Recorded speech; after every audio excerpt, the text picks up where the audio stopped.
हो गया। Hello. Hello.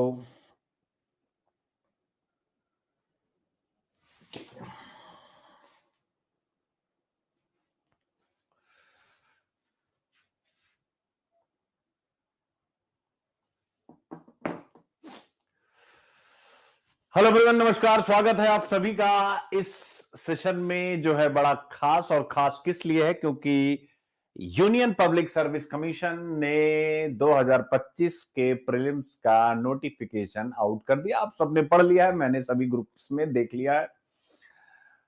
तो फिर आप कहेंगे सर, जब आपने देख लिया है तो आप क्यों यहां पर खड़े हैं? आपको तो हम सबने पहले ही मैसेज कर दिया था कि सर नोटिफिकेशन आया है, सो ऑन सो ऑन। तो भाई हम खड़े हैं दो बातों के लिए। पहली बात के लिए कि एक तगड़ा मोटिवेशन मिल जाए आप लोगों को, यानी एक नई एनर्जी और एक नई स्ट्रेटजी। दो चीजें, यानी जो पीछे चल रहा है वो तो चलता रहेगा। एक नई स्ट्रेटजी, खासकर जो जॉब वाले हैं और जो जिनको पढ़ने का समय थोड़ा कम मिल पाता है उनके लिए। तो ये दो चीजें आज बड़ी इंपॉर्टेंट होने वाली। लेकिन नोटिफिकेशन यानी आज आया 22 जनवरी को, ध्यान से देखेंगे, डायरी निकाल लीजिएगा, कुछ बातें आप सब प्लीज लिखते चलिएगा, ठीक है? और जिसमें पहली बात आपको ध्यान में रखना है कि नोटिफिकेशन आज आया है। अब 25 मई को होने में कितने दिन बचे हैं? 112 दिन लगभग। अब आपको डे वाइज अपने आप को बहुत कंसोलिडेट करना है। 11 फरवरी फॉर्म भरने की लास्ट डेट है। इस डेट को ध्यान रखिएगा, यानी किसी भी प्रकार से कोई डिले ना होने पाए। तो पहली चीज तो ये आपको ध्यान में रखना, बाकी अन्य बातें हम आगे विस्तार से करेंगे। तो ये नोटिफिकेशन आया है। इस नोटिफिकेशन पर एक धांसू सी कविता, यानी ईशा साहू, यस सर बहुत नीड है आपके रोड मैप का। देखो बच्चे, मैं रोड मैप पहले ही बना चुका हूं, कोई नया रोड मैप प्लीज मत बनवाइए आप सब लोग। बस इसको एज ए मोटिवेशनल सेशन आपको लेना है और एक स्ट्रेटेजिकल सेशन लेना है। एक बार सब बच्चे, यानी अंजलि, ईशा वर्मा, यानी सब बच्चों का एक बार, ईशा साहू, उज्जवल, रुपेश ठाकुर, निधि शर्मा, कल्पना, विशाल अहिरवार, नीतीश चौधरी, शुभम बैरिया, गुड्डू कुमार, हर्षिता बोरा, कविता गुप्ता, मुस्कान शर्मा, अंशु मोगा। ये नाम इसलिए पढ़ रहा हूं, सबका नाम मुझे याद रहेगा, तो कोई गलती इस बार करेगा तो फिर पिटेगा, याद रखिएगा। यानी इस बार प्रीलिम्स सबका नाम मुझे याद है और सबने वादा किया है, ठीक है? ईशा वर्मा, निखत फातिमा, वर्षा सिंह, विशाल अहिरवार, खुशी पांडे, अंकिता एजी, मयंक वर्मा, पंकज वाडीचार, सूरज राज, सुंदर कौर, बहुत तेजी से नाम चला, राजपूत आतिफ सिंह, ईशा साहू, ईशा चौधरी, ईशिका चौधरी, बापरे, शुभम केलवा, विजय भान, अनुज कुमार रावत, नगमा हुडा, मुस्कान शर्मा, फूलमती, भोला दास, पीयूष कुमार, पारखी, उज्जवल, अभय, प्रताप।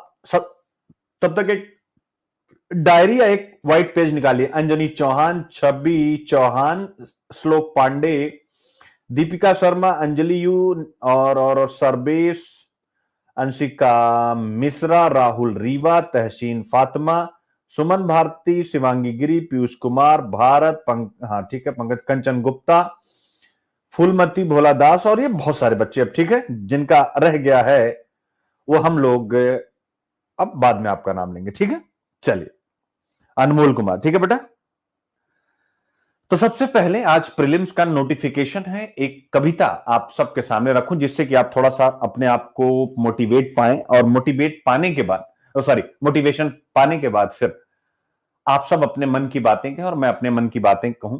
नोटिफिकेशन का धमाल, याद रखिएगा, मोटिवेशन का धमाल। जिनका फर्स्ट अटेम्प्ट है उनके लिए भी बताता हूं। मोटिवे क्या है? नोटिफिकेशन का धमाल, ये कविता का टाइटल है। नोटिफिकेशन आया, सबकी नींद उड़ाई। अब बताते चलेगा क्या ये सही है कि नहीं, जो बातें मैं कहने जा रहा हूं ये सही है कि नहीं।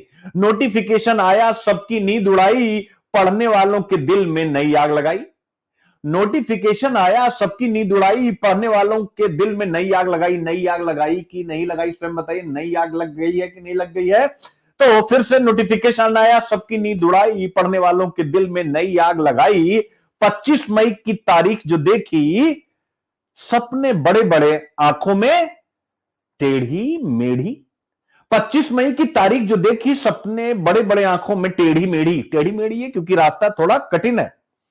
कोई कहे, आप में से कोई कहे भाई अब टाइम कम है, कोई कहे भाई अब टाइम कम है, तो कोई बोले अब रातों का गम है। कोई कहे भाई अब टाइम कम है, तो कोई बोले अब रातों का गम है, यानी रात में सोना नहीं है। कोई कहे भाई अब टाइम कम है, तो कोई बोले अब रातों का गम है। पर सुनो, मैं कह रहा हूं, पर सुनो प्यारे घबराना नहीं, ये सफर है तगड़ा, रुक जाना नहीं। पर सुनो प्यारे घबराना नहीं, ये सफर है तगड़ा, रुक जाना नहीं। यानी सफर यानी एक पूरा जिला आपके हाथ में आएगा, ये याद रखिएगा। किसी भी पोस्ट पे जाएंगे उस डिपार्टमेंट में, मैं आईएएस और एलाइड दोनों की बात कर रहा हूं, आप अपने जिले में जहां भी जाएंगे पूरा सेंट्रल फोकस आप ही के ऊपर होगा। तो कोई कहे भाई अब टाइम कम है, तो कोई बोले अब रातों का गम है। पर मैं कहता हूं, यानी सुनील अभिव्यक्ति, पर सुनो प्यारे घबराना नहीं, ये सबर है या सफर है तगड़ा, रुक जाना नहीं। बनाओ शेड्यूल, बनाओ शेड्यूल, भरो जोश, रिवीजन का रास्ता पकड़ो बेहोश। जरा शब्दों को पकड़ेगा, बेहोश होना है रिवीजन में। जैसे मदवा पी ले, मद पी करके लोग बेहोश हो जाते हैं, मदमस्त हो जाते हैं, वैसे ही बनाओ शेड्यूल, भरो जोश, रिवीजन का रास्ता पकड़ो, हो जाओ बेहोश। न्यूज़पेपर पढ़ो, करंट को संभालो, माइंड मल्टीपल चॉइस क्वेश्चन में नया पंडालो, माइंड मल्टीपल चॉइस क्वेश्चन में नया पंडालो। बनाओ शेड्यूल, भरो जोश, रिवीजन का रास्ता पकड़ो, हो जाओ बेहोश। न्यूज़पेपर पढ़ो, करंट को संभालो, आंसर राइटिंग नहीं, मल्टीपल चॉइस क्वेश्चन में नयापन डालो। क्या होगा ये सोचना बेकार, क्या होगा ये सोचना बेकार। यानी ये तो सोचना नहीं कि 25 मई को क्या होगा, क्या होगा ये सोचना बेकार। ये सब आप सबके मोटिवेशन के लिए है, निष्काम कर्मी होगा, प्रोसेस पर फोकस करेंगे, फाइनल रिजल्ट से उम्मीद नहीं है। क्या होगा ये सोचना बेकार, तुम हो मेहनती, तैयारी है शानदार, तैयारी शानदार है। प्रीलिम्स अधौन पीवाईक्यू एपीक्यू साल भर से प्रीलिम्स जीएस और सीसेट इक्वल लेके चल रहा हूं, किसी में कोई कमी नहीं है। क्या होगा ये सोचना बेकार, कोई नहीं सोचेगा। क्या होगा ये सोचना बेकार, तुम हो मेहनती, तैयारी है शानदार, हंसते हंसते पढ़ाई को अपनाओ, खुद पे भरोसा रखो, सपनों को सजाओ, खुद पे भरोसा रखो, सपनों को सजाओ। मुझ पे नहीं, खुद पे भरोसा रखना है। अब आता है कि थकोगे तुम लोग, थकोगे तुम लोग कैसे, पढ़ते पढ़ते अगर थक जाओ, चाय पियो फिर से मुस्कुराओ।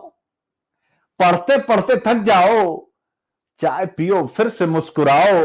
कह दो खुद से, कह दो खुद से मैं कर लूंगा, यूपीएससी के सपने को पूरा कर लूंगा।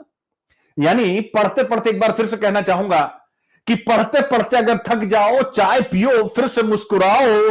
कह दो खुद से मैं कर लूंगा, यूपीएससी के सपनों को पूरा कर दूंगा।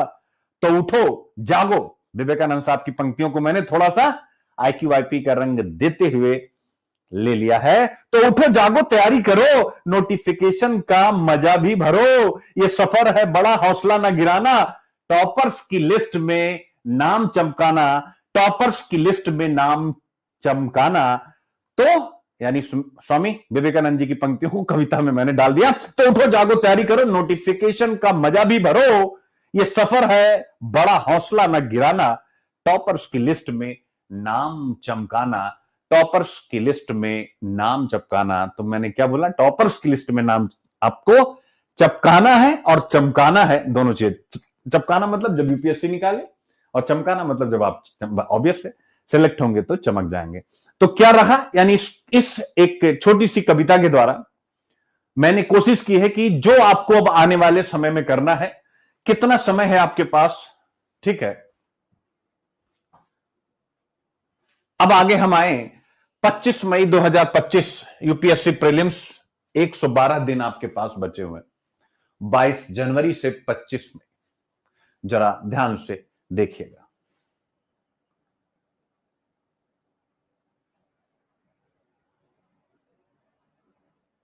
हाँ, कविता मजा आ गया, ठीक है। उज्जवल कह रहा, वाह सर आपकी यही कविताएं हम वापस किताबें खोलने पर मजबूर कर देते हैं। अब की बार प्रीलिम्स परीक्षा 100, बिल्कुल बेटा सब। तो अब हमारे पास 112 दिन बचा हुआ है, तो पहले हम इस पर थोड़ी बात करेंगे, फिर आएंगे कि फॉर्म। हाँ 112 दिन, एक चीज और भी है, अरे भाई एक चीज और है, जरा इधर तो निगाह डालिएगा गुरुजी, सीटों पे थोड़ा सा निगाह डालिए। 979। हालांकि फाइनल ये सीट चेंज हो सकती है, ये 2024 से थोड़ी सी कम है, लेकिन कोई फर्क नहीं है, ऑलमोस्ट उतना ही है। ठीक है ना, यानी सीटें चेंज भी हो सकती हैं, बढ़ भी सकती हैं, कभी कभार घट भी जाती है, लेकिन यूपीएससी में घटती नहीं। तो 979। अब यहां से जितने भी बच्चे हैं, अब चाहे तुम्हारा ऑप्शनल तैयार हो ना हो, बस एक ही बात ये कहना चाहूंगा, अब छोड़ो, जो होगी मैं निपटूंगा। अगर अपने ऊपर विश्वास है और मेरे ऊपर विश्वास है और ब्लेमिंग नेचर आपका नहीं है, यानी कि अगर गुरु को आप ब्लेम करते हैं ना, तो फिर वहीं से आपके हाथ से जो सफलता का कारवां है वो छूटता चला जाता है। भाई आप मुझे क्या दे सकते हैं? अब तो लवासना एक बच्चे ने मुझे बुला करके, जो एक गुरु की एक ख्वाहिश होती है, ख्वाहिश तो होती नहीं है, एक जो मेरी हार थी उसको उसने जीत में बदल दिया। इससे ज्यादा आप मुझे क्या दे सकते हैं? मैं आपसे क्या मांग सकता हूं? बट मेरा ये अपना मानना है, अगर आप, क्योंकि बच्चे क्या करते हैं ना, सिलेक्शन अगर मान लीजिए किसी कारणवश रुका तो वो ब्लेम करने लग जाते हैं कि भाई ये जिम्मेदार थी, इन्होंने कहा कि ऑप्शनल अभी मत पढ़ो। क्या करो? अभी ऑप्शनल मत पढ़ो, ऐसा कह देना। इसी वजह से मेरा ऑप्शनल नहीं तैयार हो पाया। नहीं, आपको रिस्क लेना पड़ेगा। तो स्वाभाविक रूप से जिन बच्चों को ऑप्शनल तैयार है, नहीं तैयार, आप एक बार रिस्क लीजिए और मुझे 25 मई को बताइए कि आपका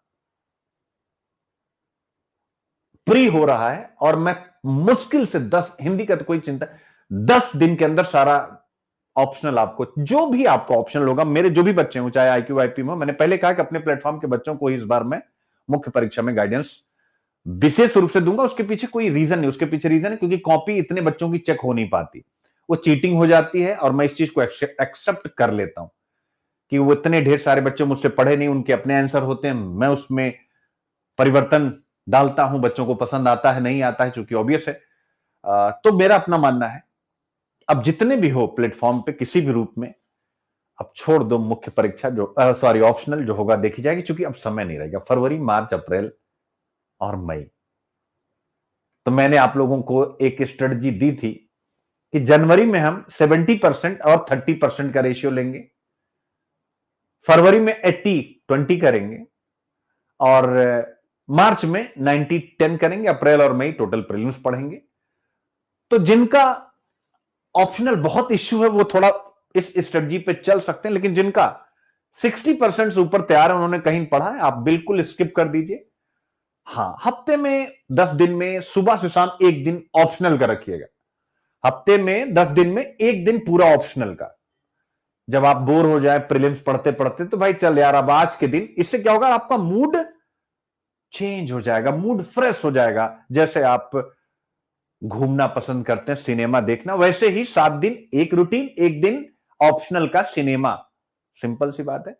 तो कॉपी में लिख लीजिएगा, यानी अब ऑप्शनल आप स्किप कर रहे हैं। इनफैक्ट अगर 50% भी तैयार है, मैं सब बच्चों को कह रहा हूं, आपका जो भी ऑप्शनल है, मैं बैठा हूं, आपको सोचना ही नहीं, मीडियम क्या है उससे कोई फर्क नहीं पड़ता।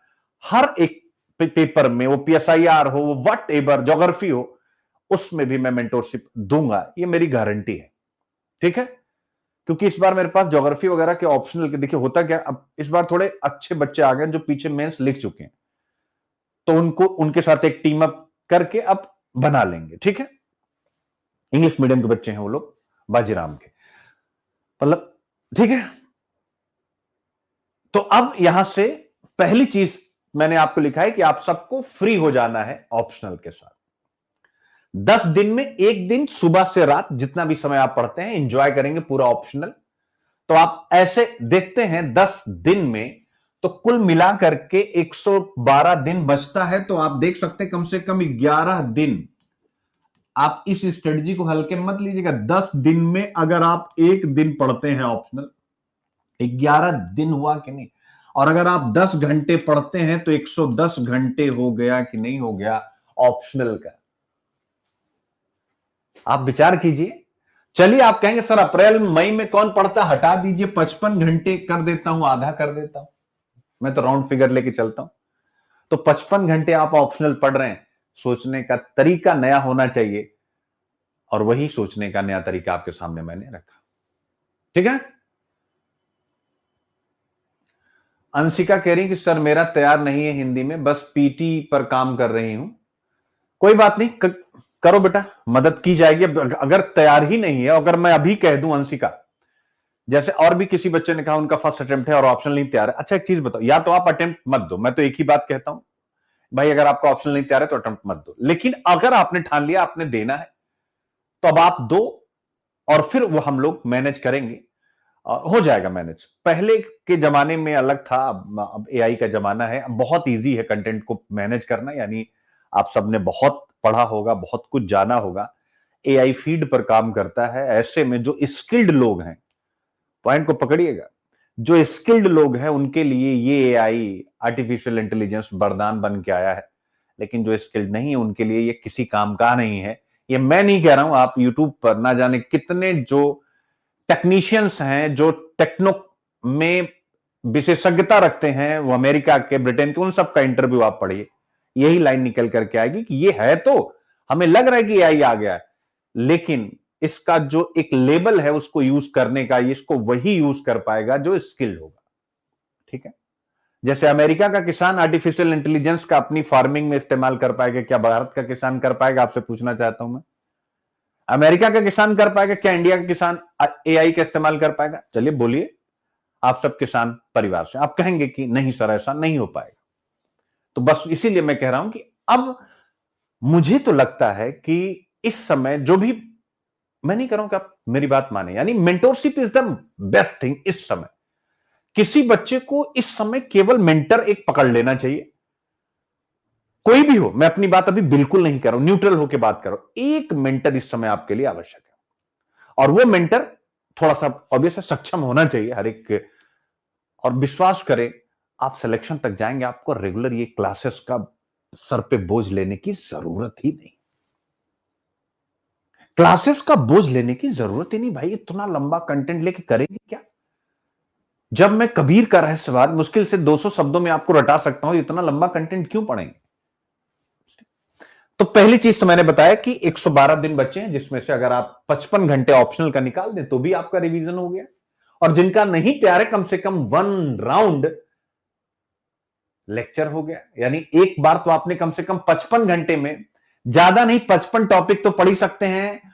अभियांशिका आप जैसे बच्चों के लिए जिनका भी हिंदी तैयार नहीं है, या कोई भी ऑप्शनल तैयार नहीं है, तो हफ्ते में 10 दिन में एक दिन सुबह से शाम ऑप्शनल, ये स्ट्रेटजी बहुत अच्छी है। पूछो क्यों? अरे भाई, अब मान लीजिए आप पूरे हफ्ते भर आपने कहा कि नहीं सर, आपने कहा था कि 70% 80% हम सर ऑप्शनल पढ़ेंगे। अरे भाई 10 घंटा निकाल पा रहे हो, 8 घंटा, उसमें से 2 घंटा ऑप्शनल, फिर पता नहीं उस दिन कुछ और इश्यू आ जाए तो जीएस ना पढ़ पाओ, फिर अगले दिन ऑप्शनल का बोझ। तो हमने ऑप्शनल को हफ्ते या 10 दिन में एक दिन का दे दिया, बाकी का दिन जीएस और सी सेट इक्वल फोकस। पॉइंट को पकड़िए, खासकर हिंदी माध्यम के बच्चे, जीएस और सी सेट किसी में कोई भी कमी नहीं करनी, और हम लोग रेडी बैठे हुए हैं रवि सर आपको सी सेट में, मुझे लगता है कि अपनी तरफ से बहुत मेहनत कर रहे हैं, आपको भी अपनी तरफ से मेहनत करने की आवश्यकता है। ठीक है। तो ये वाला पॉइंट सब बच्चे एक बार सब लोग कमेंट कर दो, क्या इससे एग्री हो, या मैं जो कह रहा हूं बस केवल सुन ले रहे हो कि नहीं भाई सर कह रहे हैं तो हम सुन लेते हैं। क्या आप सब इस बात से एग्री करते हैं कि हफ्ते 10 दिन में एक दिन ऑप्शनल पढ़ेंगे? जो छूटेगा सुनील अभिव्यक्ति की जिम्मेदारी है, देखो रिकॉर्ड कर लो। अब दोनों ऑप्शनल में तो मैं भाई पूरा कंटेंट लेके बैठा हूं, ऑप्शनल हिंदी हिस्ट्री में, बाकी पीएसआईआर इन सब में बहुत बच्चे मेरे पास इस बार हो गए हैं इंग्लिश मीडियम के, ड्यू टू रिदम ऑब्वियस है उनके सिलेक्शन के बाद से। तो हमारे पास काफी बच्चे हैं, उन सबके पास कंटेंट भी है, किसी के पास मतलब सब कुछ है इंग्लिश मीडियम का, वो सब हम लोग आपस में मिल करके कर लेंगे, कोई इश्यू नहीं, क्योंकि एक दूसरे को सपोर्ट करना पड़ेगा। तो जो बच्चे मेंस देंगे हम एक टीम बना लेंगे कि कौन पीएसआईआर वाले हैं, कौन हिंदी वाले हैं, कौन हिस्ट्री वाले हैं, और फिर हम लोग एक दूसरे को सपोर्ट करते हुए इस बार सिलेक्शन की प्रक्रिया में जाएंगे। केवल मैं केंद्र में नहीं रहूंगा, हम सब एक दूसरे के साथ मिल करके एक दूसरे को सपोर्ट करते हुए कि 5 टॉपिक एक, 5 टॉपिक एक, फिर एक टेस्ट, फिर एक ये, फिर एक वो, फिर एक ये। ठीक है। तो ये आपके सामने आ गया। 112 दिन बचे हैं। मैंने ऑप्शनल का और जीएस का आपको बता दिया। अब मैं कुछ बातें यहां पर आप लोगों के सामने रखूं, जैसा कि मैं सुबह रख चुका हूं। मैं हमेशा एक स्ट्रेटजी के फेवर में रहता हूं। जो लोग मुझे फर्स्ट टाइम देखेंगे, एक बार इस पर जरूर आप लोग गौर कीजिएगा। मैं हमेशा एक ऐसी स्ट्रेटजी पर बात करता हूं, जैसे आप पूरा एक साथ खा नहीं सकते हैं। अगर भारत में पहले चक्रवर्ती राजा की कहानी आपको पता है, चंद्रगुप्त मौर्य की, तो चंद्रगुप्त मौर्य या पूरी दुनिया में कोई भी एक बड़ी शक्ति जो बनती है और वो सामने वाली शक्ति को हराती है, तो क्या एक साथ सभी सेंटर पर अटैक करते हैं? आप मुझे बताएं।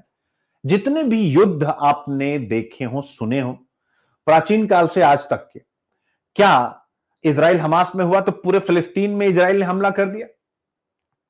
या चंद्रगुप्त मौर्य ने घनानंद के संपूर्ण राज्य पर एक साथ आक्रमण कर दिया? नहीं किया ना।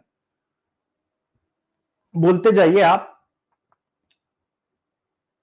या जब मनरेगा लागू हुआ तो क्या भारत के सभी जिलों में, यानी राज्य के सभी जिलों में एक साथ लागू हो गया था? या जब मनरेगा लागू हुआ तो पहले पायलट प्रोजेक्ट के रूप में आया केवल 200 गांवों के 200 जिलों के लिए? वाई? क्योंकि चाहे डेवलपमेंट हो चाहे वॉर हो, वो जो स्ट्रेटजी से चलता है वही जीतता है। तो स्टेप 1, स्टेप 2, स्टेप 3 आप कहीं पर भी देखेंगे। अगर आप ऊपर पहुंचना चाहते हैं, अगर आपको स्टेयर पर चलना है, तो पहले स्टेयर 1, फिर स्टेयर 2, फिर स्टेयर 3 और फिर टॉप स्टेयर चल के ही आप टॉप पे पहुंच सकते हैं। तो इसलिए प्रीलिम्स के लिए मेरी जो अपनी स्ट्रेटजी रहती है, उसमें स्टेप बाय स्टेप रणनीति होती है। तो स्वाभाविक है, क्योंकि मैं इस बार 2025 में ही मैंने ये चैनल अपना बनाया और प्लान मैंने रखा था कि इस बार बहुत बड़ी संख्या में प्रीलिम्स का रिजल्ट निकाल ले जाऊंगा, और जो कि उम्मीद ईश्वर की कृपा से दिख रही। तो मेरी स्ट्रेटजी होती है स्टेप 1। स्टेप 1 यानी इसको आप आज से भी फॉलो कर सकते हैं, याद रखिएगा। यानी जो बच्चे आज मुझे फर्स्ट टाइम देखेंगे, ठीक है, और जो बच्चे स्वाभाविक रूप से मेरे यहां पीवाईक्यू एफपीक्यू बैच, यानी ये प्रीलिम्स का बैच है, जिसका नाम अब मैंने बदल के आधारशिला कर दिया है, आधारशिला प्रीलिम्स, ठीक है। या प्रीलिम्साथॉन जो हमारी टेस्ट सीरीज इस समय चल रही है, उसमें जो बच्चे हैं, दोनों के लिए सेम स्ट्रेटजी है, इसमें कोई अंतर नहीं है। यानी अगर आज आपने आज ठाना है कि मुझे यूपीएससी का प्रीलिम्स निकालना है इस बार, और आपने फॉर्म भरने की ठान ली है, तो स्टेप 1 तुरंत खड़ा कर दीजिए। स्टेप 1 यानी याद रखिएगा, स्टेप 1 में आपने क्या करना है, जो नए एकदम बिल्कुल अभी, यानी नए का मतलब यूपीएससी के एस्पिरेंट है लेकिन अभी प्रीलिम्स पर उतना ज्यादा फोकस हो नहीं पाए थे, या पीछे किए बीच में गैप हो गया, या जॉब में है तो उतना समय नहीं मिला, अभी तक मेंस वगैरह पढ़ रहे थे। तो स्टेप 1 में आप क्या करेंगे, दो चीजें एक साथ आपको करनी पड़ेंगी। एक आपको करना पड़ेगा, कोई भी 3 सब्जेक्ट आपको चूज करने पड़ेंगे। मैं नहीं कह रहा हूं कौन सा होगा, +1 करंट अफेयर्स, 3+1 की स्ट्रेटजी से मैं कहता हूं। तो कुल मिलाकर के कितने सब्जेक्ट हो गए? हिस्ट्री हो गया, ज्योग्राफी हो गया, इन्वायरमेंट हो गया, पॉलिटी हो गया, इकोनॉमी हो गया, ठीक है, यही इतने हैं ना भाई, और साइंस एंड टेक हो गया, प्लस करंट अफेयर्स तो ऊपर हो ही गया। तो कुल मिला के 6 सब्जेक्ट आपको प्रीलिम्स में पढ़ने होते हैं, यही पढ़ने होते हैं, बाकी का सब कुछ, यानी टोटल हो गए 6 और प्लस करंट अफेयर्स। तो 3 सबसे पहले क्या हम एक साथ, अगर आपके पास सुबह से शाम, स्टेप 1 वाले जरा ध्यान देखेंगे, अगर 10 घंटे एक एवरेज निकालेंगे ना बच्चे, तो एक दिन भले आप 14 घंटे पढ़े, लेकिन वो कुल मिला के महीने में ऑन एन एवरेज 10 घंटे ही हो पाता है जो खाली पढ़ रहे हैं। और जिनके पास जॉब है वो तो केवल 4 से 5 घंटा ही निकाल पाएंगे, ये फिक्स है। या जो हाउसवाइफ है वो 4 से 5 घंटे ही समय निकाल पाएंगे। लेकिन जो 4 से 5 घंटा निकाले, उन्हें ये नहीं डरना है कि 10 घंटे वाले उन्हें हरा देंगे, ऐसा कुछ भी नहीं है। आपको थोड़ी और फाइन स्ट्रेटजी बनानी होती है, याद रखिएगा। तो ऐसे में 3+1 वही स्ट्रेटजी आपकी चलेगी। कोई 3 सब्जेक्ट आपको चूज करना है, इनमें जो भी आपका फेवरेट है, और plus current affairs. Current affairs आपको लेना है, यानी मई में एग्जाम है, तो 1 अप्रैल या 1 अप्रैल 2024 से 1 अप्रैल 2025 तक का आपको करंट अफेयर्स पढ़ना है। और मेरा पीडीएफ ही अगर आप देखेंगे तो वो पीडीएफ अपने आप में मोर देन सफिशिएंट है, दुनिया की किसी भी मैगजीन से आप कंपेयर करके देख लीजिएगा। उसको एग्जाम हॉल गाइड का भी नाम हम लोगों ने दिया है, ठीक है। तो वो हमारी exam hall guide best to best है, अगर आप हमें फॉलो करें। नहीं तो आप मार्केट में किसी का विजन का लेना चाहें, किसका, वो आपकी अपनी स्वतंत्रता है, वहां मेरी अपनी तरफ से कोई रोक टोक नहीं है, ठीक है। तो 3 सब्जेक्ट कोई चूज करिए। और मेरे बच्चों, जैसे ये जिनके पास 10 घंटे हैं वो 3 चूज करेंगे, जिनके पास 4 से 5 घंटे वो 2 सब्जेक्ट चूज करेंगे। नए वाले जो जॉब वगैरह में है वो 2 ही अभी चूज करेंगे। तो 3 वाले हो गए, कोई भी, जैसे मैं अगर हूं मान लीजिए और मैं खाली हूं 10 घंटे में, मेरा फेवरेट है इकोनॉमिक्स, तो मैं इकोनॉमिक्स चूज करूंगा। मेरा फेवरेट है पॉलिटी, सबका ही होता है, ये चूज करूंगा। तीसरा, चूंकि इन्वायरमेंट पर बहुत क्वेश्चन पूछे जा रहे हैं, तो इन्वायरमेंट और ज्योग्राफी को एक साथ लूंगा। जैसा कि आप देख रहे होंगे हमारे यहां ज्योग्राफी और इन्वायरमेंट की क्लास को हमने एक साथ मर्ज कर दिया है, बहुत बेहतर ढंग से क्लास चल रही है। कुछ दिन मैंने भी इन्वायरमेंट पढ़ा है, तो आप देख सकते हैं कोई सा भी 3 सब्जेक्ट और प्लस करंट अफेयर्स, यानी आप सब हिंदू पढ़ते आ रहे हो, मुझे पता ही पता। तो 3 सब्जेक्ट में जब अब ये जनवरी गई, यानी कल से अगर आप लगेंगे तो पूरा फरवरी लगेगा इन 3 सब्जेक्ट के कमांड बनाने में, जो बिल्कुल नए हैं, यानी जो पीछे पढ़े लेकिन अभी वो भूल गए ऐसा। तो पूरा फरवरी लगेगा आपको ये सब कुछ मेंटेन करने में, ठीक है। और जब फरवरी में ये मेंटेन हो जाए, कैसे हो जाएगा, क्योंकि मैं खुद इकोनॉमिक सर्वे, अब मैं नहीं कह रहा हूं कि आपको कोई कोर्स लेना है, लेकिन स्वाभाविक रूप से मैं पढ़ाने जा रहा हूं इकोनॉमिक सर्वे के द्वारा बेसिक इकोनॉमिक्स। तो अगर आपका नहीं तैयार, वो भी तैयार हो जाएगा। पॉलिटी किसी को भी चिंतन करने की जरूरत नहीं है, इतना इजी होता है कि अगर आप पीवाईक्यूज ही, जो मतलब अगर मैं कहूं कि आप किसी को ना पढ़िए, मुझे भी ना पढ़े, तो घटना चक्र का जो पूरा सोल्यूशन होता है उसी को आप सॉल्व कर जाइए, आपका काम हो जाएगा। बहुत घुसता नहीं पॉलिटी में, और जो घुसेगा ना आपसे बनेगा ना मुझसे बनेगा, उसमें कंफ्यूजन रहता है। और प्लस ऑब्वियस है एनवायरमेंट एंड ज्योग्राफी, 3 आपने फरवरी तक खत्म कर लिया। अब इसके बाद, यानी अब ज्यादा पढ़ना पड़ेगा भाई, क्योंकि अब आपको और कुछ पढ़ना नहीं। फिर मार्च से इनका रिवीजन, यानी रिवीजन तो भगवान है। मार्च से 2 काम होगा, यानी पहले इनका रिवीजन होगा, फिर उसके बाद जो बाकी के बच्चे सब्जेक्ट, जैसे हिस्ट्री हो गया, जैसे आपका साइंस एंड टेक हो गया, और प्लस करंट अफेयर्स हो गया, यानी तब हम इसका नंबर लगाएंगे। और कोशिश करेंगे कि मिड अप्रैल तक, 15 अप्रैल तक ये सब खत्म हो जाए। और फिर 15 अप्रैल से 15 मई तक इन सभी का जबरदस्त रिवीजन, पूरे सब्जेक्ट का रिवीजन। और फिर उसके बाद 15 मई से, या 16 मई कर लीजिएगा, से 24 मई तक केवल 3+1 जो हमारा फेवरेट वाला है उसका रिवीजन। ये जरा देखिएगा, लास्ट के 10 से 12 दिन हम केवल उन्हीं सब्जेक्ट का रिवीजन करेंगे जिसमें हमारा कमांड सबसे ज्यादा है, जिससे निगेटिव मार्किंग में हमसे मिस्टेक ना हो, ठीक है। क्लियर है? तो आई थिंक कि आप सब समझ गए। अब जो जॉब वाले हैं, हाउसवाइफ है, उनके लिए 2 सब्जेक्ट का आप घेरा बनाइए। जनवरी में आप और फरवरी तक आप 2 सब्जेक्ट, कोई सा भी जो मैंने बताया, जो आपका फेवरेट हो। फिर मार्च में इसको रिवीजन पे लगा दीजिए, और फिर 2 सब्जेक्ट और इंट्रोड्यूस कीजिए। मार्च में खत्म हो जाए, ठीक है, या 15 अप्रैल तक ये चल जाए, ठीक है ना। ये 4 सब्जेक्ट प्लस करंट अफेयर्स, और प्लस फिर 15 अप्रैल से आप इन सब का ग्रांड रिवीजन, और जो आपका एक बच जाएगा साइंस एंड टेक, उसको आप यहां पर डाल लें, या साइंस एंड टेक पहले कर ले, जो आपकी मर्जी। तो ये स्ट्रेटजी हो गई, यानी उन बच्चों के लिए 112 दिन की स्ट्रेटजी, जो अब नोटिफिकेशन आने के बाद बचे हुए हैं, जो स्वाभाविक रूप से अभी आज से प्लान करेंगे या कल से प्लान करेंगे, क्योंकि बहुत से बच्चे होते हैं नोटिफिकेशन आने के बाद उनको अपने ऊपर कॉन्फिडेंस होता है कि हम कर ले जाएंगे, ठीक है। अब आते हैं उन स्टूडेंट्स की तरफ जो स्वाभाविक रूप से मेरे यहां पर इन बैचेस में है, तो आपको तो कुछ खैर सोचने की जरूरत नहीं। क्यों? क्योंकि हम स्टेप 1 अभी ही पूरा कर चुके हैं। हमारा स्टेप 1 कंप्लीट हो चुका है बच्चों, एक बार बताएं मुझे। इकोनॉमिक्स हो चुका है, बोलिए भाई हाँ। नॉट ओनली कंटेंट, अपितु 4 सेक्शनल टेस्ट भी हो चुके हैं कि नहीं हो चुके हैं, जरा आप बताइए। पॉलिटी हो चुका है, 4 सेक्शनल टेस्ट हो चुके हैं, हो चुका है, यानी polity content plus lecture plus, ठीक है ना। अब इसके बाद ज्योग्राफी एंड एनवायरमेंट धनाधन चल रहा है, और हिस्ट्री अब हम यानी 3 खत्म हो चुका, स्टेप 1 हमारा। अब इसके बाद हम हिस्ट्री भी इंट्रोड्यूस कर चुके हैं, तो हम लोग बहुत एज वाली पोजीशन में हैं। तो जो बच्चे यहां हैं उनको तो कुछ सोचने की जरूरत ही नहीं, ठीक है, ठीक है। अब कुमार एस कह रहे हैं कि आई एम न्यू सर। तो कुमार, अगर आप न्यू हैं तो आपके लिए यह स्ट्रेटजी है, लेकिन इसके लिए आपको सपोर्ट चाहिए किसका? कंटेंट का, लेक्चर का, और प्रीलिम्साथॉन जैसे टेस्ट सीरीज का। तो मैं अपनी ही टेस्ट सीरीज नहीं, आज मैं बिल्कुल न्यूट्रल होकर बात करूंगा, किसी की भी टेस्ट सीरीज के साथ आपको जुड़ना होगा, उसके लेक्चर के साथ आपको जुड़ना होगा।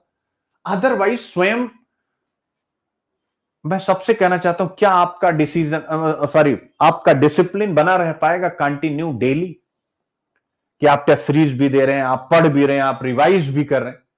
मैं सबसे पूछना चाहता हूं, ठीक है।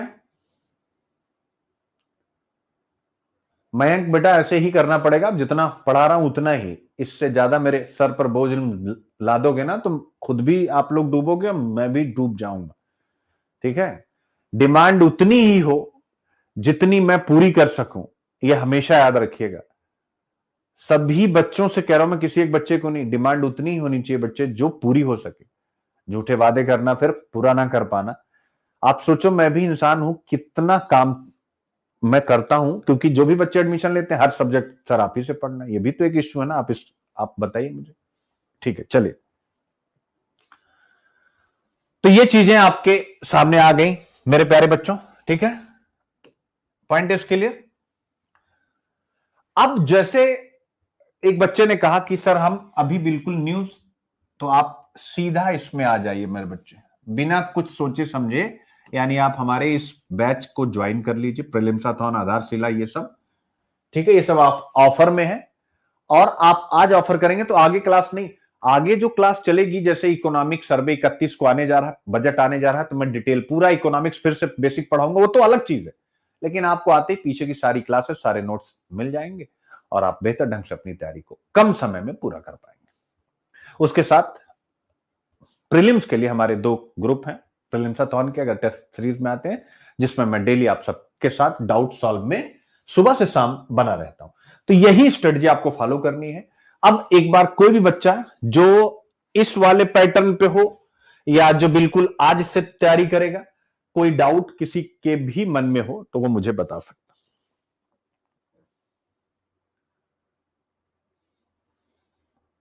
श्लोक पांडे, बिल्कुल होगा बेटा, बिल्कुल।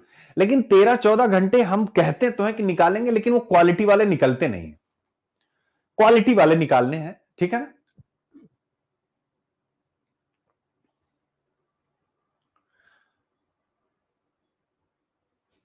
उज्जवल कह रहे हैं प्रीलिम्साथॉन इज द बेस्ट सर। बिल्कुल बेटा, बिल्कुल बेस्ट है। कितने बच्चे हैं जो, एक बार कमेंट करो, प्रीलिम्साथॉन बेस्ट नहीं है, मतलब वर्ड बेस्ट है, दुनिया में बेस्ट है, एक बार कमेंट करिए। सब बच्चे करिए एक बार, जितने भी हैं, क्योंकि सैकड़ों बच्चे हैं, तो एक बार अगर कमेंट होगा तो जो बच्चे नहीं हैं उनको, मैं नहीं चाहता हूं कोई एडमिशन ले, जबरदस्ती में कोई बेच नहीं रहा हूं, लेकिन एक बार जब आप कहोगे तब शायद इनके मन में आगे, अरे यार कुछ चीजें हैं जो बेहतर है। तो प्रीलिम्साथॉन एक नंबर है, एक तरफ से देख सकते हैं बच्चों, वर्ड बेस्ट है, तो इसको बिल्कुल मिस मत करिए, क्योंकि एकदम प्लान्ड है। और अब तो नोटिफिकेशन आ गया, तो केवल आप ही नहीं, अब मैं और एक्टिव हो चुका हूं, और इस एक्टिवनेस का तोहफा आपको मिलने वाला है बहुत जल्द। पीवाईक्यू एनालिसिस पहले मैंने मार्च में प्लान किया था, लेकिन अब मैं इकोनॉमिक सर्वे पढ़ाते पढ़ाते ही पीवाईक्यू एनालिसिस भी करता चलूंगा, यानी प्रीवियस ईयर क्वेश्चंस भी एनालिसिस करता चलूंगा, जो मैंने आप लोगों से कहा। और आपका पीवाईक्यू का टेस्ट होगा जो प्रीलिम्साथॉन से अलग है, यानी प्रीलिम्साथॉन में हम जीएस और सीसेट दोनों दे रहे हैं, सेक्शनल भी और फुल लेंथ भी, बट इसके साथ साथ अलग से पीवाईक्यू का टेस्ट लूंगा। किस साल का लूंगा आपको कुछ नहीं पता है, केवल रात को बताया जाएगा क्या बताया जाएगा कि भाई कल तुम्हारा टेस्ट है पीवाईक्यू का, और ये नहीं बताया जाएगा किस साल का है। वो जब हमारी आप आएंगे ऐप पर तब वहां पर आपको पता लगेगा इस साल का टेस्ट है। उसके पहले कोई पता नहीं है जिससे आप एक्चुअल में अपनी स्थिति को मेजर कर सकें, माप कर सकें। तो कम से कम 10 से 12 टेस्ट पीवाईक्यू के उन जीएस के पूरा कंप्लीट होगा। उसमें 100 का 100 क्वेश्चन जीएस, 80 का 80 क्वेश्चन सीसेट। तो ये सब हमारे प्लान है, लेकिन आपको आप पकड़ ही नहीं पाएंगे कि हम कौन सा पेपर देने वाले हैं। कितना भी आपने सॉल्व किया आपको उड़ा देंगे उस दिन। तो ये आज मैंने एक नया प्लान आपके सामने दे दिया कि जो 50 टेस्ट हम दे रहे हैं वो तो दे ही रहे हैं। पीवाईक्यू का ऐसा प्लान है कि कभी मतलब आपको सुबह ठीक 9:30 बजे पता चलेगा। जब आप वेबसाइट पे आएंगे कि आज टेस्ट है जीएस का, उस दिन पता चलेगा कि ये 2024 का है कि 2002 का है। और उसका तरीका बताया जाएगा कि करंट के जितने क्वेश्चन है उसको आपको क्रॉस कर देना, उसको अटेम्प्ट ही नहीं करना। तो मुझे पेपर में कुछ भी चेंज करने की जरूरत नहीं है। मेरा काम भी आसान हो गया और आप सबको मैंने अब डायलेमा में डाल दिया कि यार ये आदमी उस दिन कौन सा टेस्ट लेगा। और अगर आपका परफॉर्मेंस अच्छा रहा तो कॉन्फिडेंस यहां, और अगर परफॉर्मेंस खराब रहा तो कॉन्फिडेंस यहां। अब आपको चूज करना है। इसका मतलब मैंने एक अच्छा खासा प्रेशर आप पे डाल दिया है। अब किसी बच्चे के मन में आएगा, हाँ सर मैं तो पिछले 5 साल से, 2 साल से, 1 साल से पीवाईक्यू तो रिवाइज करता रहा हूं। बेटा रिवाइज तो आप करते हो, लेकिन हर एक फैक्ट भूलता है, आपको पता होना चाहिए। अगर आपने 1 हफ्ता रेपो नहीं पढ़ा है तो रेपो पर कोई टिपिकल क्वेश्चन आएगा तो आप भूल जाओगे।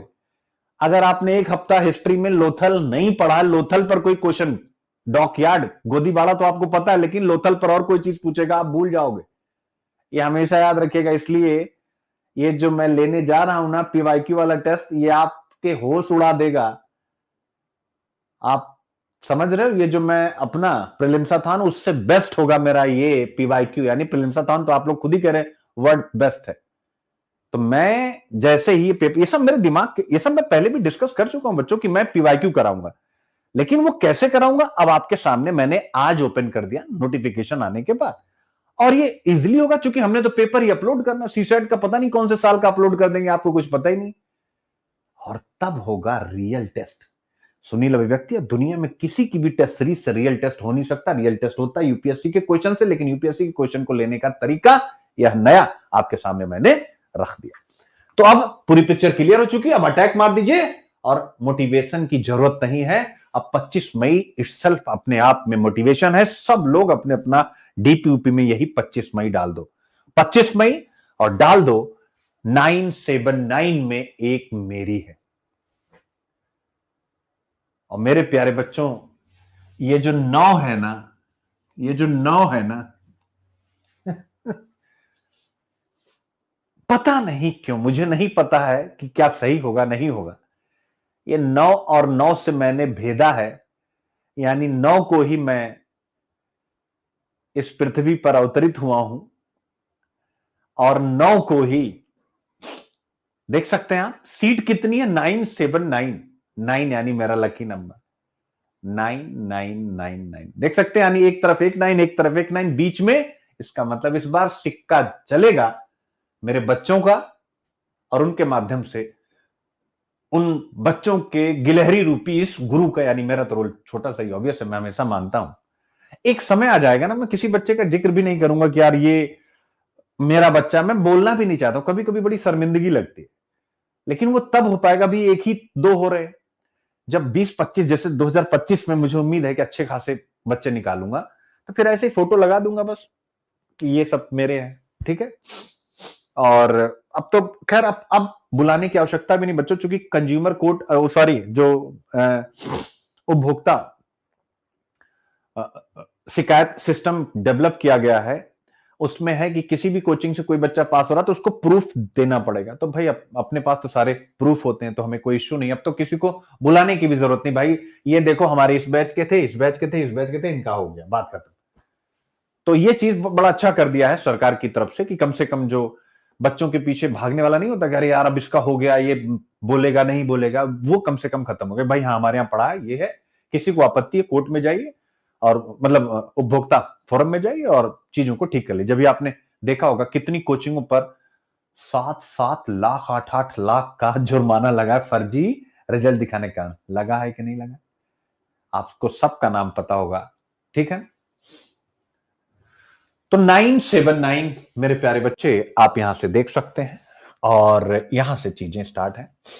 हर साल अब यहां पर मैं फिर वही बात आपसे कहूंगा, कट ऑफ। तो कट ऑफ मैंने आप सबके सामने हमेशा से रखा है। प्लीज बच्चों, एक रिक्वेस्ट है, आप सब अपनी कास्ट के कट ऑफ, एक टीचर होने के नाते जाति आधारित कट ऑफ की अगर मैं बात करता हूं तो यह बिल्कुल ही इलॉजिकल होता है और मैं कहूं इमोरल भी होता है, यानी ये सही चीज नहीं होती। एक अध्यापक के लिए जाति से कोई मतलब नहीं। तो ये सत्य है कि मेरे लिए जाति से कोई मतलब नहीं, मेरे लिए हर बच्चा मेरा बच्चा है, क्योंकि मेरा नाम सुनील अभिव्यक्ति है जिसमें जाति नहीं है।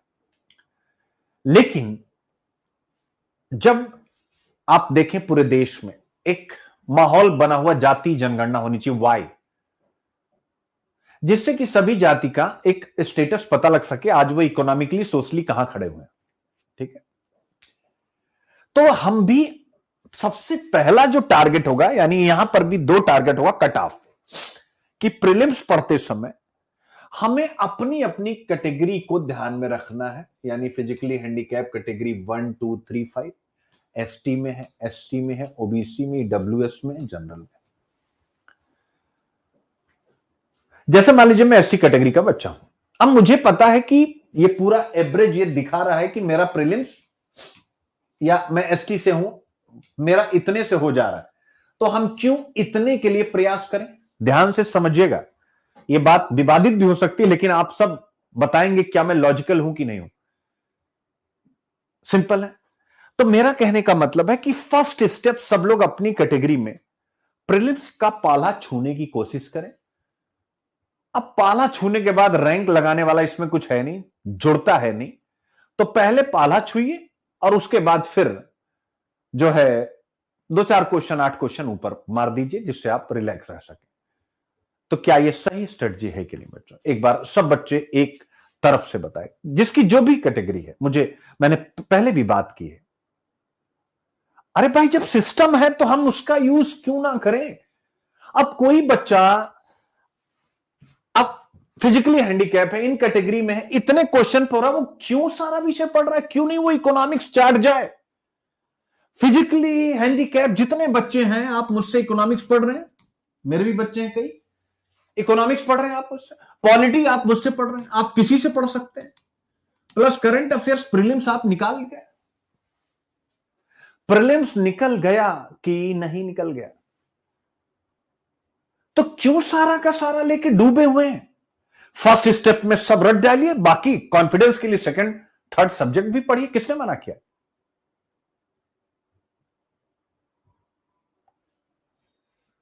सेम उसी प्रकार से आप एसटी हैं तो आप अपना निकाल लीजिए एवरेज। मैंने हमेशा एवरेज अभी भी मैंने आपके सामने रखा है। तो मेरा कहने का मतलब यह है कि अगर 2 से 3 सब्जेक्ट में महारत हासिल करके हम प्रीलिम्स तक पहुंच रहे हैं, तो फिर हम क्यों? सेम उसी प्रकार से ओबीसी, उसी प्रकार से ईडब्ल्यूएस, उसी प्रकार से जनरल। जनरल और ओबीसी एकदम आसपास खड़े हैं। तो इसका मतलब क्या कि जितने भी बच्चे जनरल हैं, ओबीसी हैं, आपको कमर कस लेनी है कि मेरे लिए तो कोई राह ही नहीं है। ओबीसी और जनरल बच्चे ऑलमोस्ट इनकी मेरिट 1-2 नंबर का फर्क होता है। तो इसका मतलब है कि जनरल और ओबीसी वाले कि गुरु, लिख लेना इस गुरु, अगर और लोग 8 घंटे पढ़ रहे हैं तो हमने तो 12 पढ़ना ही पढ़ना, और वो भी क्वालिटी वाला पढ़ना। अगर और 12 पढ़ रहे हैं तो गुरु हमने 14 पढ़ना, वो भी क्वालिटी वाला। अब समझ में आया? तो ये कैटेगराइजेशन मैंने केवल इसलिए किया कि 979 सीट है, और आप सब सबसे पहले अपनी कैटेगरी के अकॉर्डिंग टारगेट कीजिए, फिर ऊपर कितना निकल जाइए ईश्वर करे, आप 100 में 100 मार दीजिए, मुझे क्या दिक्कत है?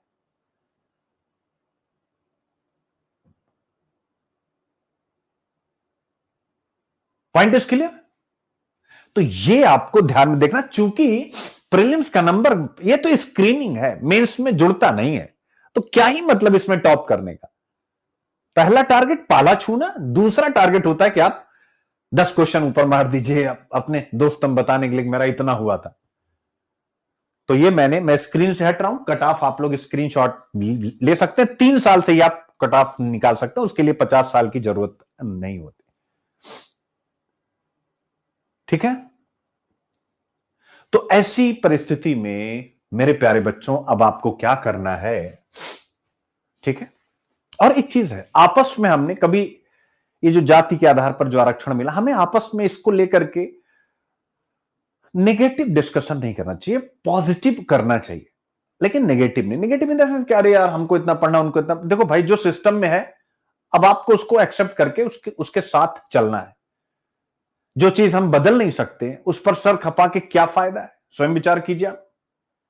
जिस चीज को हम बदल नहीं सकते उसमें अपना सर खपा करके, बदलने का मतलब मैं केवल आरक्षण की बात नहीं, बदलने का मतलब अगर मुझे 175 या 76 यानी 76 मार्क्स लाना है प्री के लिए, तो बस अब उसमें क्या ही है, मैंने लाना है तो लाना है, मेहनत करना है तो मेहनत करना है। और मैं ऐसे तो कह नहीं रहा हूं, मैंने खुद लगातार सारा प्रीलिम्स निकाला हुआ है। तो ये मजा आ गया बच्चे। अब सब बच्चे जो जिस कैटेगरी से हैं, इसीलिए मैंने उस दिन ग्रुप में पूछा था, अपना टारगेट नए ढंग से सेट कर लीजिए। हालांकि मैं पहले भी बता चुका हूं जो बच्चे मेरी पर्सनल मेंटोरशिप में, लेकिन अब मैं ओवरऑल सबको ये बता रहा हूं। पर्सनल मेंटोरशिप यही थोड़ा सा अलग हो जाती है, और मैं उन सभी बच्चों से कहना चाहूंगा जो अफोर्ड कर सकते हैं। पहले की बात नहीं थी, पहले मेंटोरशिप जरूरी नहीं थी।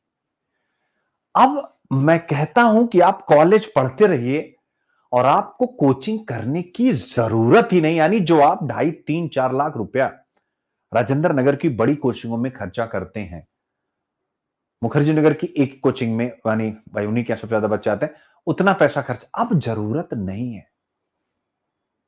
पहले जरूरत थी कि भाई कुछ मार्केट में था ही नहीं। अब तो जो एक टीचर पढ़ाएगा, एआई उसका 10 गुना कंटेंट 15 मिनट में आपके हाथ में रख देगा। हाँ, बस बनाने वाले स्किल्ड होने चाहिए कि भाई वो गलत इंफॉर्मेशन भी देता है, उसको चेक किया जा सके। तो अब मेंटोरशिप, और इंग्लिश में तो भैया मेंटोरशिप, इंग्लिश मीडियम जिनका भी, आपको तो केवल मेंटोरशिप पे जाना चाहिए, क्योंकि स्कूलिंग अच्छा होता है, सब कुछ अच्छा होता है, और इंग्लिश में ही सारे कंटेंट है। अब जैसे किसी बच्चे को अगर मैं पीएसआईआर में मेंटोरशिप दूंगा, मेंस का इतना जर्नल है मेरे पास, देवांशी यहां होगी, मेरी पर्सनल मेंटोरशिप में इंग्लिश मीडियम की स्टूडेंट है, पीएसआईआर उसका ऑप्शनल है। तो कहने का मेरा मतलब यह है कि आप थोड़ा सा जो भी इकोनॉमिकली अफोर्ड कर सकते हैं, आप मेंटोरशिप पे जाइए, क्योंकि आपको भारी भरकम सुबह से शाम क्लास पढ़ने की जरूरत नहीं है। आपको मैं कई बार बता चुका हूं कि मैंने रिदम को हिस्ट्री पढ़ने नहीं दिया। मैंने उससे पूछा, उसने कहा सर मेरा वीक है, क्योंकि साइंस बैकग्राउंड थे, मैंने टच ही नहीं करा, ना प्री में टच करने दिया, ना मेंस में। अब आप मुझ पे हंसिए, जो मर्जी करिए, मतलब मैंने पढ़ने ही नहीं दिया। मैं कहा नहीं नहीं ये बेकार, इसको हटाओ तुम, क्योंकि मुझे पता था कि यार सिलेक्शन के लिए यहां से नंबर आ जाएगा, ऑप्शनल एथिक्स ऐसे ऐसे नंबर आ जाएगा, बाकी सब में सबके एवरेज आते हैं, तुम्हारे भी एवरेज आ जाएंगे, कोई कितना भी अच्छा लिखेगा तुमसे बहुत ज्यादा नहीं पाएगा। तो वो क्यों हो पाया, बिकॉज आप ठीक है। खैर, तो ये पूरा कट ऑफ आप बना लीजिएगा बच्चों। अब वही सारी कहानी कि लगभग 12 से 13 लाख बच्चे यानी आपके सामने आते हैं, फॉर्म भरते हैं, लगभग 12 से 14 हजार प्रीलिम्स निकालते हैं, ये सब बेकार है, ये लगा हुआ, लेकिन सब बेकार, क्योंकि आपकी फाइट किससे है फाइनली? 979 उन बच्चों से है 2025 वालों का, जो 2024 में 2024 में सेलेक्ट हो गए हैं और उनको आईएएस या उनकी पसंद की पोस्ट नहीं मिली है। जो 2023 में सेलेक्ट हो चुके हैं, रवि सिहाग, सुनील धनवंता, हिंदी मीडियम वाले बच्चे याद करें, या 2022 वाले जो बच्चे, और कुछ तो 2021 वाले भी, यानी 3-4 साल, ये 979 अपने आप यही 3-4 साल के बच्चे ही हो जाते हैं। जैसे रिदम का एक बार सिलेक्शन हुआ, लोअर रैंक आई, देन फिर आईएएस में हो गया।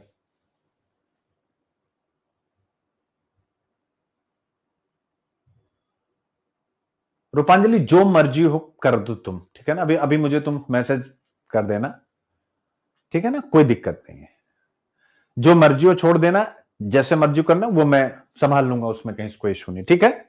तो ये आपके सामने आ गया मेरे प्यारे बच्चों, ठीक है ना, ठीक है ना, थोड़ा विस्तार से बात कर लूं, हिंदू का लेक्चर तो हो जाएगा, कल हो जाएगा, ऐसा तो है नहीं, नोट्स अभी अब, ठीक है, थोड़ा विस्तार से चलूं या हिंदू का लेक्चर स्टार्ट कर दूं IQ-IP, ठीक है, क्योंकि आज प्रीलिम्स का दिन है, हिंदू से तो चलता ही रहेगा, वो तो कोटा है, कोई दिक्कत नहीं, ठीक है।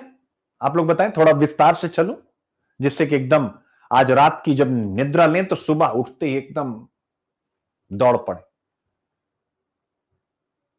अच्छा, सब बच्चे करें हाँ जी सर प्लीज इसे ही कंटिन्यू करें, ठीक है, चलो। तो कुल मिला के कोई कहे 10 लाख सीट है, 5 लाख लोग बैठ रहे हैं, कोई फर्क नहीं पड़ता, अपने को बस जानना है 2025 में 979 सीट है जो पहले से ही बुक है, जो पहले से ही बुक है, उस सीट पर बैठे हुए व्यक्ति को सीट से हटाना है। वो स्किल्ड है, आप अनस्किल्ड हैं। एक अनस्किल्ड व्यक्ति एक स्किल्ड व्यक्ति को कैसे हटाएगा? जब यह अनस्किल्ड व्यक्ति एक स्किल्ड टीचर मेंटोर, मैं अपनी बात नहीं कर रहा हूं, कोई भी, यह अनस्किल्ड बच्चा जो थोड़ा थोड़ा स्किल हो रहा है, इससे तो पीछे ही है, चूंकि ये तो सेलेक्ट हो चुका है या इंटरव्यू दे चुका है, तो ये अनस्किल्ड बच्चा जो थोड़ा थोड़ा स्किल हो रहा है, एक मजे हुए स्किल्ड मेंटर के साथ जब मिलेगा तो इनको सीट से धक्का दे देगा, ये फिक्स है, इसमें कहीं कोई डाउट नहीं। ये जो मैंने अभी बोला इसको जरा विजुलाइज कीजिए, तो मैं रुक रहा हूं, ये जो मैंने अभी बोला इसको आप लोग आंख बंद करके विजुलाइज कीजिए। विजुलाइज का मतलब होता है कि जैसे सिनेमा आपके सामने आना चाहिए कि सुनील सर कह रहे हैं कि मैं यानी आप स्वाभाविक अभी अनस्किल्ड है, क्योंकि प्री नहीं निकला है, मेंस नहीं निकला है, इंटरव्यू नहीं निकला है, कुछ भी नहीं निकला है, तो ऑब्वियस है, और दूसरा वाला सब निकाल चुका है, तो एक अनस्किल्ड है और एक स्किल्ड है। अनस्किल्ड वाला पिछले 1 साल 2 साल से स्किल हो रहा है, लेकिन फिर भी जो पास हो चुका उसे तो पीछे ही है। अब ऐसी परिस्थिति में एक मजा हुआ स्किल्ड व्यक्ति जो इस एग्जाम में एटलीस्ट इंटरव्यू तक की यात्रा कर चुका है, अब दोनों का साथ मिला तो क्या करेंगे, हम इनको गिरा देंगे, गिरा देंगे कि नहीं गिरा देंगे? बस चलिए, यात्रा शुरू है यहीं से, ठीक है। तो ये बस आपको याद रखना है, कितने बच्चे बैठते हैं कोई फर्क ही नहीं, क्योंकि आपको बस याद रखना है कि यार 979 बच्चे बैठते हैं, दैट्स इट।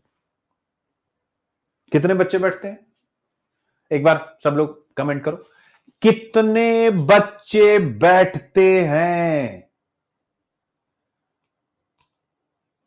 979 बच्चे बैठते हैं, बस बाहर में जाए, क्या ही करेंगे और लेकर के। अब आते हैं कुछ टेक्निकल बातों पर। एज एलिजिबिलिटी ये सब आपको पता है, बताने की जरूरत नहीं, 21 से 32 वर्ष। सामान्य श्रेणी के जो यानी जनरल कैंडिडेट हैं उनका जन्म 2 अगस्त 1993 से पहले और 1 अगस्त 2004 के बाद नहीं हुआ होना चाहिए। ये एज लिमिट आप पढ़ लीजिएगा, याद रखिएगा, ठीक है। A candidate must have attained the age of 21 years and must not have attained the age of 32 years on the 1 अगस्त 2025, ठीक है ना। तो आप इसको बढ़िया से देख लीजिएगा। एज रिलैक्सेशन है, ऑब्वियस है, ओबीसी और जो डिफेंस सर्विसेज में उनको 3 साल का, यानी ऑब्वियस है 32 से 35 हो गया। जो भी पर्सनल एंड मतलब जो भी दिव्यांग लोग हैं स्वाभाविक है, क्लियर है मेरे प्यारे बच्चों, और ये उनको मिला 3 साल और 5 साल मिला एससी और एसटी को, यानी एक्स्ट्रा, यानी 37 ईयर तक एससी एसटी दे सकते हैं। तो ये आप यहां से देख सकते हैं, सारी चीजें लिखी हुई है। For caste certificates related issue, यानी कास्ट सर्टिफिकेट बहुत गंभीर इश्यू है, दिव्या तंवर वाला मामला आप सबको पता है, ईडब्ल्यूएस का उनका सर्टिफिकेट इश्यू हुआ था, आईएएस होने के बाद भी उनको आईएएस नहीं मिला है। तो कास्ट सर्टिफिकेट आपका ईडब्ल्यूएस या किसी का भी, तो इसके लिए क्या करना आप पूछते हैं, तो भाई इसमें लिख दिया गया है कि आप कनेक्ट करिए with your local sub division, यानी अपने संभाग में, अपनी तहसील में, अपने ब्लॉक में जो भी रेलिवेंट अथॉरिटी होती, मैं खुद कह रहा हूं, तहसीलदार और एसडीएम से आप मिल लीजिए, आपका काम हो जाएगा। किससे? एसडीएम और तहसीलदार, या जो बीडीओ होता है, ब्लॉक डेवलपमेंट ऑफिसर, इनमें से कोई भी आपका काम करा सकता है। तो कास्ट सर्टिफिकेट वो भी अपने एरिया में, अगर किसी का इश्यू है तो कल ही गाड़ी पकड़ करके, अगर आप कहीं भी रहते हो तो जा करके अपने घर समाज में इसको फटाफट करवा लीजिएगा, क्योंकि ये तनाव वाली बात है। ठीक है, तो ये हो गया आपका। फिर इसके बाद आता है क्वालिफिकेशन एलिजिबिलिटी, यानी ग्रेजुएशन हो किसी भी स्ट्रीम में, ग्रेजुएशन हो किसी भी स्ट्रीम में, मेरे प्यारे बच्चों। ठीक है ना, क्लियर है? अब आता है last date for receipt of application, तो 11 फरवरी 2025 तक है, लेकिन हम इतना दिन क्यों जाएंगे, हम पहले ही भरेंगे। जो जितनी जल्दी भरेगा स्वाभाविक रूप से वह उतना ही ज्यादा अपने आप को तंदुरुस्त पाएगा मेंटली, कि भैया अब तो हमने युद्ध मैदान में उतरने की जो रणभेरी है वो उसका उद्घोष कर दिया। ठीक है, अब आता है हाउ टू अप्लाई, यानी ये भी आपको पता होना चाहिए। ऑनलाइन करना है by using the website UPSC online.nic.in, और आवेदन करने से पहले आपको वन टाइम रजिस्ट्रेशन ओटीआर करना होगा। अब ओटीआर में इश्यू आता है, उसका भी सोल्यूशन मैं आपको बताने जा रहा हूं। यदि आपने पहले ही ओटीआर कर लिया है तो अपनी पंजीकृत ईमेल आईडी, यानी जो भी रजिस्टर्ड ईमेल आईडी है, से अपना ओटीआर ढूंढ लें। यानी जो पहली बार करेंगे ऑब्वियस है उनको वन टाइम रजिस्ट्रेशन करना होगा, लेकिन जो पहले ही ओटीआर कर लिए हैं तो उनको अपना ओटीआर ढूंढने के लिए कुछ करना नहीं है, अपनी ईमेल आईडी डालेंगे तो आपका ओटीआर आ जाएगा। और इस वर्ष भी उसी ओटीआर नंबर का प्रयोग करें जो पिछले वर्ष किए थे। कैसे सर्च करेंगे आप देख सकते हैं, यानी वेबसाइट पे आप जाएंगे, search your mail box with the given keywords, आप वहां डालिएगा, सर्च का ऑप्शन आ जाएगा, ओटीआर एप्लीकेशन फॉर्म सबमिशन, बस ये डाल दीजिएगा, आपका ओटीआर नंबर आ जाएगा। आपको ध्यान रखना है तो ओटीआर का भी मामला। ठीक है, अब यहां पर कुछ महत्वपूर्ण चीजें हैं जो आपको ध्यान में रखनी है फॉर्म भरते समय, और वो क्या है? उम्मीदवार द्वारा अपलोड की गई तस्वीर, यानी जो आपकी फोटो होगी, पिक होगी, ऑनलाइन आवेदन प्रक्रिया शुरू होने, यानी आवेदन शुरू होने की तारीख से 10 दिन से अधिक पुरानी नहीं होनी चाहिए। यानी सिंपल मैं आपसे कहूंगा कि 10 दिन कोई पुराना फोटो मत लगाएगा, तुरंत का फोटो लगा लीजिएगा, नया फोटो खिंचवा लीजिएगा मेरे प्यारे बच्चों। ठीक रहेगा? यानी कल भरना है, फोटो आपकी 1 महीना पुरानी, तब भी मत लगाएगा। कोई दोस्त आकर देगा हाँ हाँ चल जाएगा, नहीं। क्यों? जब वो कह रहा है 10 दिन से अधिक पुरानी, चूंकि यूपीएससी बहुत सख्त है। आपको पता होगा कि मतलब हर एक वर्ष 10 15 20 लोग ऐसे होते हैं जो पास होते हैं तब भी उनको नौकरी नहीं मिलती, बिकॉज आप उनका कुछ न कुछ इश्यू बना रहता है। ठीक है, तो ये आप ध्यान रखेंगे। सुनिश्चित करें, यानी आपकी फोटो पर उम्मीदवार का नाम और फोटो खींचने की तारीख स्पष्ट रूप से अंकित हो, यानी फोटो किस दिन खींचा गया है वो डेट, यानी खींचने की डेट, तो जहां खिंचवाइएगा उनसे एक रिसीप्ट ले लीजिएगा और वो डेट आप डाल दीजिएगा। ठीक है ना? और उस फोटो पर आपका नाम भी होना चाहिए। उम्मीदवार को चेहरा तस्वीर में 3 से यानी 4 में से 3 स्थान पर होना चाहिए, यानी बॉडी नहीं आनी चाहिए, यानी ये वाला पार्ट फोटो में सबसे ज्यादा आना चाहिए, आपका फेस, शरीर कम आए, यानी कि ऐसे ऐसे ये होना चाहिए आपका फोटो। समझ गए? देखो मैंने खिंचवा क्या आपको बता भी दिया कैसा होना चाहिए। हाँ, इतना फोटो होना चाहिए, 4 में से 3 हिस्सा केवल यही होना चाहिए। ठीक है, ये भी मैंने प्रैक्टिकल करके दिखा दिया। ठीक है ना? अब ऑब्वियस है, तो ये सारी कुछ जानकारी थी जो आपके सामने मैंने रखी। अब स्वाभाविक है, प्रीलिम्स का पाठ्यक्रम एक बार फिर से, भले आपने पीछे प्रीलिम्स का पाठ्यक्रम देखा है, भले आपने प्रीलिम्स का पाठ्यक्रम देखा, लेकिन एक बार फिर से आपकी टेबल पे जो लगा है आज इस क्लास के बाद उसको फिर से देखिएगा, और अगर आपकी दीवार के सामने नहीं लगा तो लगा लीजिएगा। जनरल स्टडीज का सिलेबस आप जरूर, भले आपको पता है हिस्ट्री पॉलिटी सब पूछ रहा है, आपको पता है, लेकिन आप इसको लगाएंगे। ठीक है ना? क्लियर बच्चों?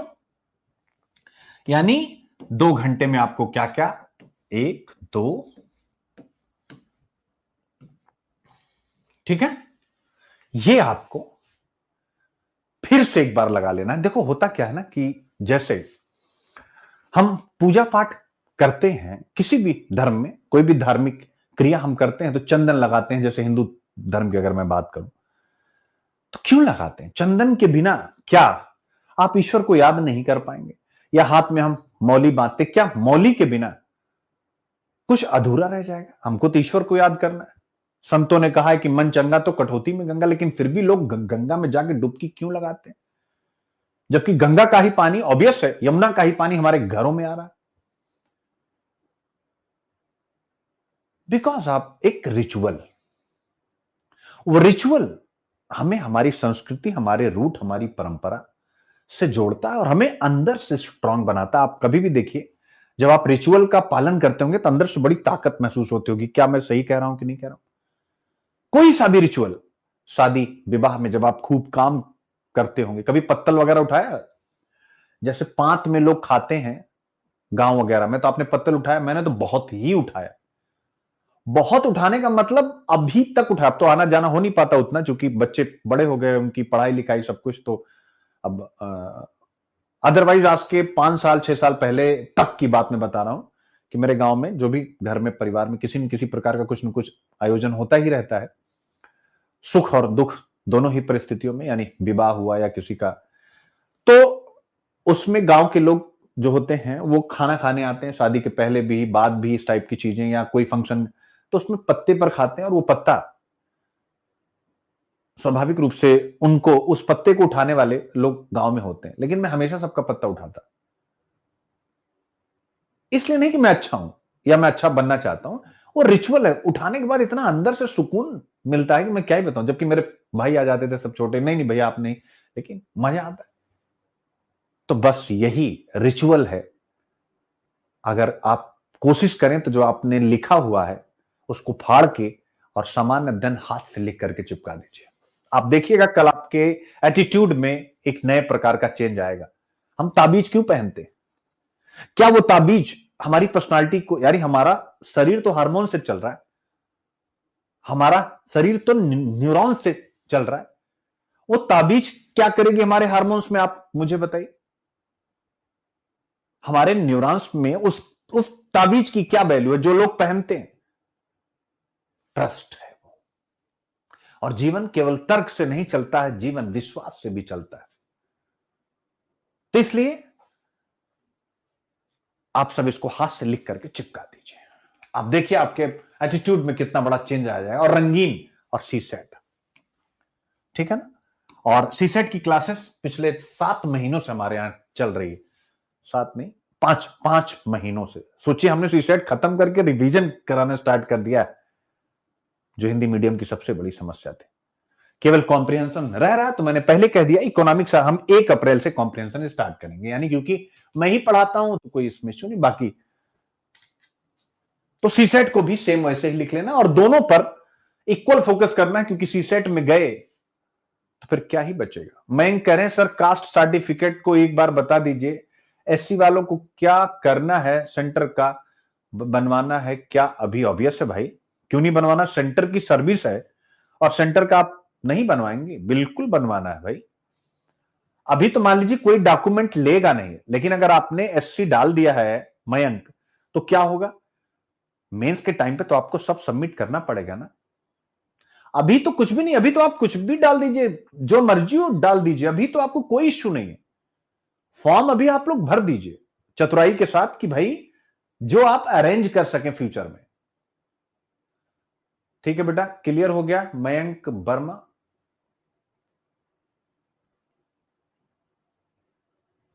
हाँ तब मिल जाएगा, तब तक कोई दिक्कत नहीं। ठीक है, हाँ 3 महीने बता रहा मैं अप्लाई किया, हाँ तक कोई दिक्कत नहीं, कोई दिक्कत नहीं, कोई दिक्कत नहीं।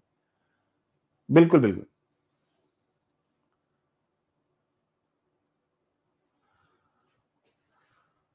ये कास्ट वाला जो है ना, इसका मैं एक ये बड़ा पेचीदा है, ठीक है ना?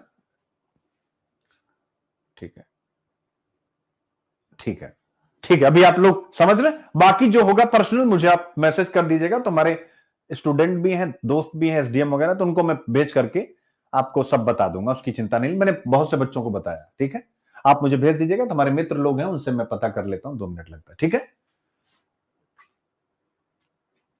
फोटो का बैकग्राउंड बेटा, जैसे फोटो आप स्टूडियो पे जाइएगा, फोटो बैकग्राउंड का मतलब क्या भाई, हमें फार्म में लगाना, वो अपने आप ही खींच देगा आपको बैकग्राउंड की, कोई उसको बताने की जरूरत है, उसको बता देना कि यूपीएससी का फॉर्म भरना है या किसी भी परीक्षा का फॉर्म भरना, परीक्षा के फॉर्म भरने का फोटो एक ही प्रकार का होता है, वो पूरी दुनिया, पूरी इंडिया में एक ही प्रकार का होता है, ठीक है ना। तो सूरज राज कह रहे हैं सर फोटो का बैकग्राउंड कैसा होना चाहिए। पलक गुप्ता, अभी कुछ नहीं लगेगा बेटा, ये सब मेंस के टाइम पे लगेगा, लेकिन प्रीलिम्स में जो जानकारी आप देंगे अपनी कैटेगरी और इन सब के बारे में, ऑब्वियस उसको आपको मेंस में और इंटरव्यू के समय जस्टिफाई करना पड़ेगा, सर्टिफिकेट्स के साथ नहीं कर पाएंगे तो नप जाएंगे, सिंपल सी बात, ठीक है। ओके, तो ठीक है। व्हाइट यार, अब ये देखो आप लोग कह रहे हो फोटो में कि सर सिर्फ व्हाइट ले रहा है, अरे भैया फॉर्म का बैकग्राउंड व्हाइट ही होता है यार, सिंपल सी बात है, ठीक है। तो ये हो गया, और अब उसके बाद स्वाभाविक रूप से कि भाई अपने प्लेटफॉर्म पे बच्चों को बुलाना है, तो ये मेरा जो भी 2025 की तैयारी कर रहे हैं, आधारशिला यानी प्रीलिम्स का बैच भी है, और उसके साथ साथ हमारी टेस्ट सीरीज भी है, दोनों एक साथ आप ले सकते हैं। हमारी टेस्ट सीरीज अद्भुत है, प्रीलिम्साथॉन, जिसमें हम केवल लाइव टेस्ट नहीं ले रहे हैं, लाइव टेस्ट जीएस और सीसेट दोनों, हम टेस्ट लेने से पहले प्री टेस्ट एनालिसिस करते हैं, जो पूरी इंडिया में कहीं नहीं, फिर हम लाइव टेस्ट लेते हैं, फिर हम पोस्ट टेस्ट एनालिसिस लेते हैं, और इससे भी बढ़ के जो दुनिया में कहीं नहीं, अब बच्चे सपोर्ट करेंगे कि यानी आप सब मेरे पर्सनल, यानी कंपनी के नहीं, मेरे पर्सनल व्हाट्सएप पर सब बच्चे जुड़े हैं, ये जो भी इस बैच में है, और वो सब एक एक डाउट मुझसे पूछते हैं, जिसका सोल्यूशन मैं और हमारी टीम अनवरत देते हैं, बिना किसी गैप के। तो जिनको भी जुड़ना है, ये फोन नंबर है, आप यहां पर बातचीत करके जुड़ जाइएगा, ठीक है बच्चों। तो थैंक यू सो मच, आप सब जुड़े रहे हमारे साथ, अब बस लग जाइए, ठीक है। पॉइंट इज क्लियर बच्चों।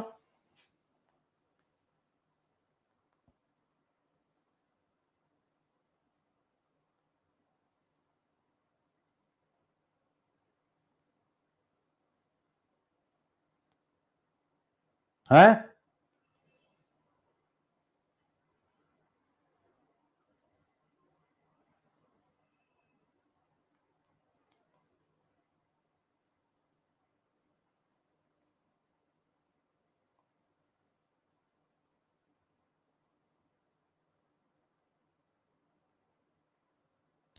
तो अब मैं दुष्यंत कुमार जी की कविता से आज की क्लास समाप्त करता हूं। हो गई है पीर पर्वत सी पिघलनी चाहिए, हो गई है पीर, पीर यानी तकलीफ, पर्वत सी पिघलनी चाहिए, इस हिमालय से कोई गंगा निकलनी चाहिए। इस हिमालय यानी ये मेरा आईक्यू आईपी का जो परिवार है, इस हिमालय यानी जो मेरा आईक्यू आईपी का परिवार है, यहां से गंगा यानी यहां से टॉपर्स की एक पूरी की पूरी श्रृंखला निकलनी चाहिए, ठीक है। थैंक यू सो मच बच्चों, बहुत बहुत प्यार, लगे रहिए, कल से दुगने जोश के साथ मैं और मेरी पूरी टीम आपके साथ प्रीलिम्स को लेकर के पागल होने वाली है। अब 22 तारीख हो गया, 31 तारीख से मेरी रेगुलर क्लासेस और बाकी रवि सर और आदित्य सर की क्लासेस चल रही हैं। 31 से इकोनॉमिक सर्वे आ रहा है, दौड़ करके क्लास शुरू करें, ठीक है। अब हिंदू की क्लास कल लेंगे, कोई बात नहीं है, ठीक है, क्योंकि अब नहीं, ठीक है, हिंदू की क्लास कल ले लेंगे, कोई दिक्कत नहीं, ठीक है। ओके बच्चों, thank you so much, thank you, okay bye, thank you बच्चों, बहुत बहुत प्यार। अब आप लोग मेरा और सर खा सकते हैं, बट कंटेंट में और किसी चीज में नहीं, फीस दुनिया ये सब नहीं, कुछ भी नहीं, आप मेरा सर खाइए कंटेंट में, जितना मर्जी मुझसे मांगिए, जो मुझसे चाहिए लीजिए, सब कुछ लीजिए, ठीक है। आशीर्वाद बेटा, आशीर्वाद।